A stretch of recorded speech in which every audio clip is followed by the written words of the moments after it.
जहां दोस्तों पश्चिम बंगाल के लिए चुनावी बिगुल बज चुका है, लेकिन चुनावी बिगुल बजते ही ममता बनर्जी और शुभेंदु अधिकारी के बीच सबसे बड़ा मुकाबला माना जा रहा है। और नंदीग्राम से जो यहां पर बड़ा मुकाबला होगा वो ममता बनर्जी और शुभेंदु अधिकारी के लिए क्या सियासी गणित सामने आ रहा है, आखिर किसका पलड़ा नंदीग्राम से भारी नजर आ रहा है। शुभेंदु अधिकारी टीएमसी के ही एक बड़े यहां पर नेता थे, लेकिन अब वो बीजेपी में आ चुके हैं और बीजेपी ने शुभेंदु अधिकारी को ही ममता बनर्जी के खिलाफ चुनावी मैदान में उतार दिया है। तो नंदीग्राम तय करेगा बंगाल में अगला मुख्यमंत्री कौन होगा। क्या शुभेंदु अधिकारी बीजेपी की तरफ से बंगाल के लिए मुख्यमंत्री होंगे, क्योंकि बीजेपी ने 57 उम्मीदवारों का ऐलान कर दिया है। पहले और दूसरे चरण के लिए बीजेपी ने अपनी लिस्ट जारी कर दी है। यहां पर बात करें तो पहले चरण के लिए 27 मार्च को 30 सीटों पर चुनाव होना है, जबकि 8 चरणों में बंगाल चुनाव होगा। लेकिन 2 मई को यहां पर रिजल्ट आएंगे और तय हो जाएगा बंगाल में अगला मुख्यमंत्री कौन होगा। लेकिन इससे पहले नंदीग्राम जो है सबसे बड़ा मुकाबला माना जा रहा है और इसको लेकर नंदीग्राम को लेकर शुभेंदु अधिकारी ने एक बड़ा बयान जारी किया है। 50,000 वोटों के अंतर से ममता बनर्जी को हराएंगे। इसके अलावा शुभेंदु अधिकारी 50 सीटों पर असर डालते हैं। ये क्या बीजेपी को पहली बार पश्चिम बंगाल में मुख्यमंत्री बना पाएंगे, इस पर आंकड़े देंगे आपके लिए। लेकिन ममता बनर्जी भी पीछे नहीं है और उन्होंने भी 221 सीटों का ऐलान कर दिया है कि इस बार टीएमसी 221 पार होगी। लेकिन पश्चिम बंगाल के लिए एक बड़ा सवाल बन चुका है और सियासी गलियारों में ये काफी चर्चाओं में है। आखिर दीदी ने जो है भवानीपुर से क्यों यहां पर चुनाव नहीं लड़ा, और भवानीपुर और नंदीग्राम दोनों सीटों से चुनाव लड़ सकती थी, लेकिन नंदीग्राम से ही चुनाव क्यों लड़ा है, इसके पीछे का सियासी गणित क्या कहता है। लेकिन भवानीपुर के लिए जो आंकड़े निकल कर आ रहे हैं कि भवानीपुर में जो पुराने आंकड़े हैं, वर्ष 2011 की आंकड़े की बात करें तो वोट प्रतिशत 77% वोट शेयर यहां पर ममता बनर्जी को भवानीपुर में यहां पर मिला था। यानी जीत का जो अंतर था वो 54,213 वोटों से यहां पर ममता बनर्जी ने जीत दर्ज की थी 2011 में। लेकिन ये आंकड़ा हमें गिरावट देखने को मिली है 2016 में, जहां 47% वोट शेयर मिला।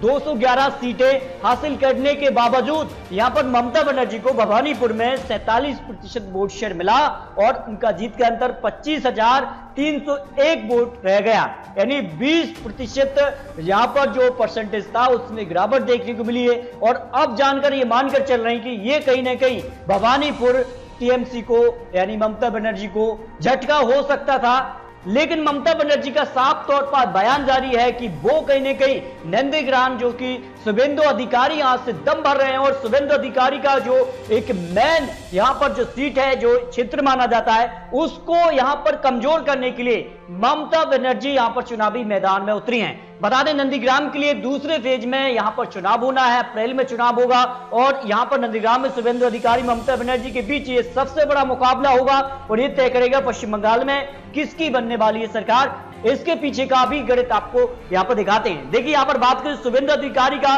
50 सीटों पर असर है जो यहां पर खबर निकल कर आई है, जिनमें अगर बात करें तो मालदा, बीरभूम, बांकुड़ा, पुरुलिया, पश्चिम मिदनापुर और पूर्वी मिदनापुर और मुर्शिदाबाद जो एक कहीं ना कहीं टीएमसी का गढ़ था, उसको ही यहां पर अधिकारी परिवार का जो अब बीजेपी का एक बड़ा हिस्सा बन चुके हैं और बीजेपी ने नंदीग्राम से इन्हीं को चुनावी मैदान में उतारा है। लेकिन शुभेंदु अधिकारी का नंदीग्राम से बड़ा बयान कि ममता बनर्जी को अगर उन्होंने 50,000 वोटों के अंतर से नहीं हराया तो राजनीति करना छोड़ दूंगा, ये लिख कर रख लीजिए। ये बड़ा बयान है और इसी यहां पर बड़े बयान के दम पर बीजेपी कहीं ना कहीं पश्चिम बंगाल में अपनी सरकार बनाने का दावा कर रही है। अब नंदीग्राम के लिए कुछ और आंकड़े आपको दिखाते हैं, आखिर नंदीग्राम के लिए बीजेपी इतना दावा क्यों कर रही है, इसके पीछे का भी आपको बड़ा यहां पर रीजन देते हैं। देखिए कुल वोटर की बात की तो 2,13,000 वोटर नंदीग्राम से आते हैं और इनमें एक बड़ा जो हिंदुत्व है यहां पर 1,51,000 हिंदू वोट, जबकि मुस्लिम वोट की बात की तो 62,000 मुस्लिम वोट कुल आते हैं यहां से। और इसी दम पर बीजेपी यानी यहां पर शुभेंदु अधिकारी दावा कर रहे हैं कि इस बार 50,000 वोटों के अंतर से यहां पर ममता बनर्जी को हार का सामना करना पड़ेगा। ये शुभेंदु अधिकारी का बड़ा बयान है। देखिए नंदीग्राम के लिए कुछ और आंकड़े आपको देते हैं और यहां पर बात करें 70% हिंदू वोटर आते हैं, जबकि मुस्लिम वोटर की बात करें तो 30% मुस्लिम वोटर आते हैं। और बीजेपी जिस प्रकार का ऐलान कर रही, जिस प्रकार से यहां पर जय श्री राम के नारे के साथ यह हिंदुत्व का यहां पर नाम लेकर चुनावी मैदान में उतरी है, उस कारण से यहां पर नंदीग्राम में जो 70% हिंदू वोटर्स हैं उनको अपने पाले करने के लिए बीजेपी जोरों शोरों से नंदीग्राम में चुनावी प्रचार में है। और मुस्लिम वोटर में अगर देखें तो जो 30% मुस्लिम वोटर है और जो एक्साई वोटर्स यहां पर 2016 में टीएमसी को वोट गया था, लेकिन इस बार बड़ा उलटफेर हो रहा है। यहां पर सीपीआई और कांग्रेस का यहां पर जो गठबंधन है उसमें यहां पर यह मुस्लिम वोटर 30% बढ़ सकते हैं। इसके अलावा अगर बात करें तो जो अजुद्दीन ओवैसी है, इसके अलावा ज्यादा अब्बास सिद्दीकी भी यहां पर चुनावी मैदान में उतर रहे। इस कारण से जो मुस्लिम वोटर है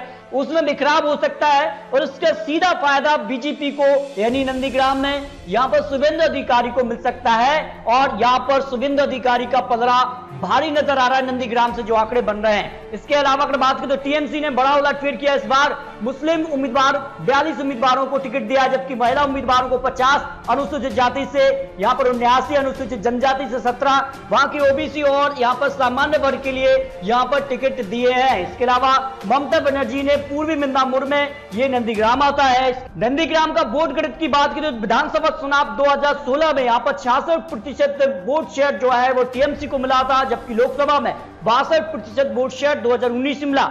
लेकिन नंदीग्राम के लिए बीजेपी के लिए 2016 में केवल 5%, लेकिन लोकसभा में आंकड़ा 29% बढ़ा है और इसी दम पर बीजेपी दावा कर रही है कि इस बार बड़ा उलटफेर होगा। यहां पर बात करें तो क्या कुछ आंकड़े बनते हैं मौजूदा समय में 23 मौजूदा विधायकों का टिकट यहां पर टीएमसी यानी ममता बनर्जी ने काटा है। इसके अलावा वित्त मंत्री अमित मित्रा का जो यहां पर कह सकते टिकट भी काट दिया गया। इसके अलावा अगर बात करें तो 2016 में शुभेंदु अधिकारी ने जीत दर्ज की थी नंदीग्राम से। ये कहीं न कहीं प्लस पॉइंट शुभेंदु अधिकारी के साथ जा सकता है, क्योंकि उनके पास जो है एक बड़ा प्लस पॉइंट शुभेंदु अधिकारी के पास है कि 67% जो यहां पर वोटर्स हैं उन्होंने यहां पर शुभेंदु अधिकारी को जीत दिलाई थी, जबकि यहां पर अब्दुल कबीर शेख को यहां पर सीपीआई की तरफ से 26% वोट शेयर मिला।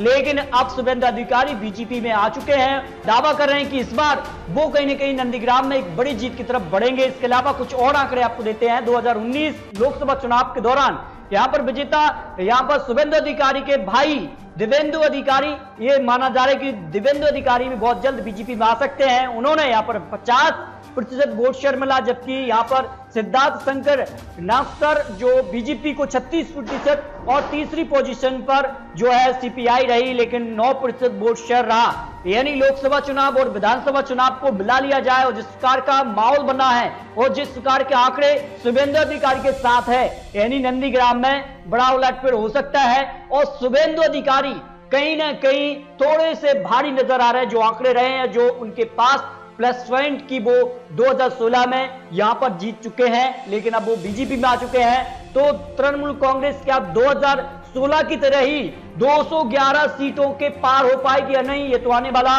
समय ही बताएगा। लेकिन नंदीग्राम में शुभेंदु अधिकारी और ममता बनर्जी के बीच कांटे का मुकाबला माना जा रहा है, इसे हॉट सीट में शामिल किया गया है। तो आपको क्या लगता है पश्चिम बंगाल में किसकी बनने वाली सरकार, क्या बीजेपी या फिर बरकरार रहेगी टीएमसी?